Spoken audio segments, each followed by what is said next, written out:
Bonjour à tous et bienvenue pour ce nouvel épisode de Caillou News, votre émission d'actualité hebdomadaire du monde de l'escalade. Et cette semaine, je suis dans la salle de Climbing District des Buttes-Chaumont à Paris, et ce pour une raison bien spéciale. En effet, ce samedi se déroulera la première édition de la Team Boulder Arena dans cette salle, avec les finales sur le mur juste derrière moi.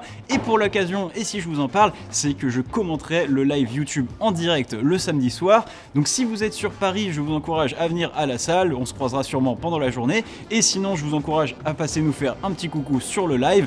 La compétition est sur un format totalement inédit, mêlant amateur et professionnel. On me souffle même qu'un certain Stefano Ghisolfi sera présent. Sur ce, je vous laisse toutes les infos en description, et nous on va partir avec les news de la semaine, et notamment les résultats des sélectifs de l'équipe de France de bloc 2023, juste avant les premières Coupes du Monde, dans moins d'un mois. News numéro 1, nous sommes à J-37 du début de la première Coupe du Monde de bloc de la saison. Un compte à rebours parfaitement aléatoire certes, mais depuis cette semaine, nous connaissons tous les grimpeurs français qui participeront au moins aux 3 premières échéances internationales de l'année. À l'issue de l'année 2022, un bon nombre d'athlètes disposaient déjà de leur place en poche, comme c'était notamment le cas pour Mejdi Schalk, Paul Jemst ou encore Oriane Berton. Suite à cela, les championnats de France avaient encore attribué 2 places supplémentaires, respectivement à Léo Avezou et Selma Eladj Mimoun, et comme dans toute partie de balle aux prisonniers en primaire, il faut des derniers à être choisis.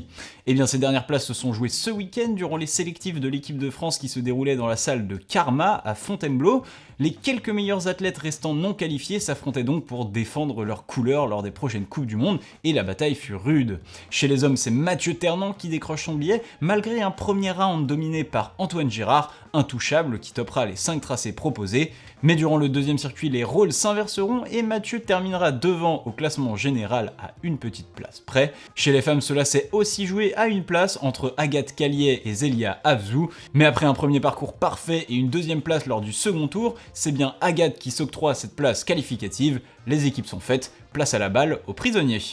News numéro 2, ce week-end c'était le samedi 11 mars, et si comme moi vous avez du temps à perdre et que vous adorez taper la date du jour dans Wikipédia, vous savez que c'était le 130e anniversaire des massacres de Machecoul lors de la guerre de Vendée.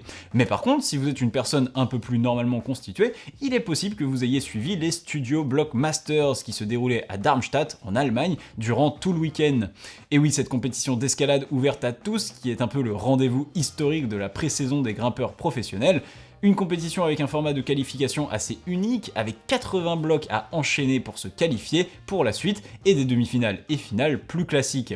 Et bien cette année encore, il y avait du très lourd, avec de gros noms de l'escalade, comme Laura Rogora, Chloé Collier, Jacob Schubert, Mika Mawem et j'en passe. Et pourtant, malgré ces gros noms, chez les hommes, la surprise fut totale avec la victoire d'Ido Fidel, un tout jeune Israélien de 19 ans dont la meilleure performance en compétition officielle est une 4ème place en championnat d'Europe de bloc jeune l'année dernière.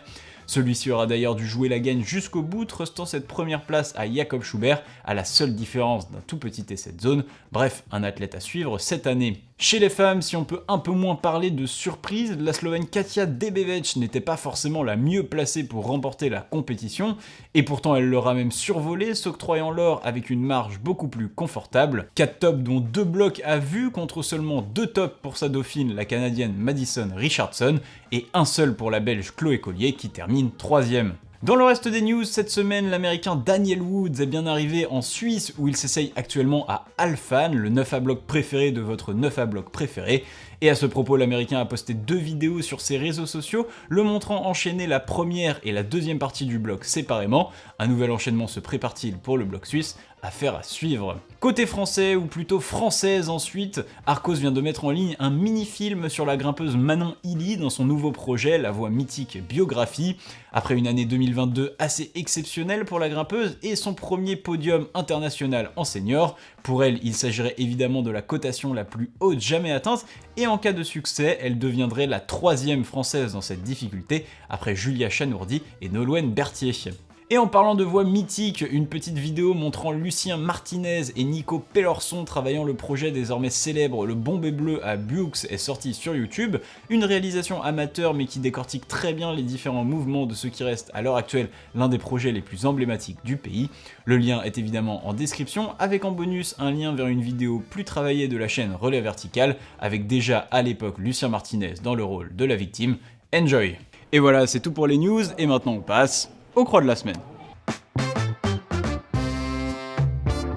C'est en Suisse, sur le site du Val Bavona, que Niki Seria s'offre la répétition de Off the Wagon Seat, 8C+, libéré par Sean Rabutu. Le grimpeur italien avait déjà coché le bloc avec son départ debout en 2014 et était venu essayer la version assise lors d'une session en novembre dernier. Eh bien, il n'aura pas fallu attendre longtemps puisqu'il aura réussi l'enchaînement en seulement une séance. Une excellente condition physique qu'il pourra bientôt, du moins on l'espère, mettre à profit dans la vallée d'Aoste, mais aussi plus tard dans l'année au Royaume-Uni.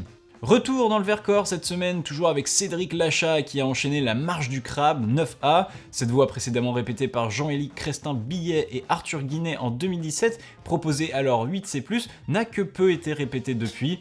C'était cependant un projet du falaisiste suisse depuis son arrivée dans le coin, et maintenant avec plusieurs prises en moins ayant cassé sous ses assauts, il propose un bon 9A. Il explique d'ailleurs que ses séances d'entraînement hivernales ont porté leurs fruits, et on espère parler de ses autres projets prochainement. Et on termine cette semaine en allant du côté de Ticino en Suisse où Stefan Hochbaum vient d'enchaîner The Story of Two Worlds 8C bloc. Le grimpeur allemand évoque une énorme bataille mentale pour venir à bout du bloc mythique ouvert par l'américain Dave Graham.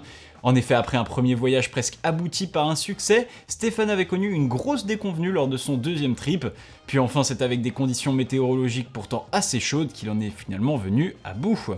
Et voilà, c'est tout pour cet épisode. Comme d'habitude, j'espère qu'il vous aura plu. Moi, je vous encourage à laisser un j'aime sur la vidéo, à vous abonner à la chaîne si ce n'est pas déjà fait, et je vous dis peut-être à samedi dans la salle de Climbing District, début de Chaumont. Tchuss!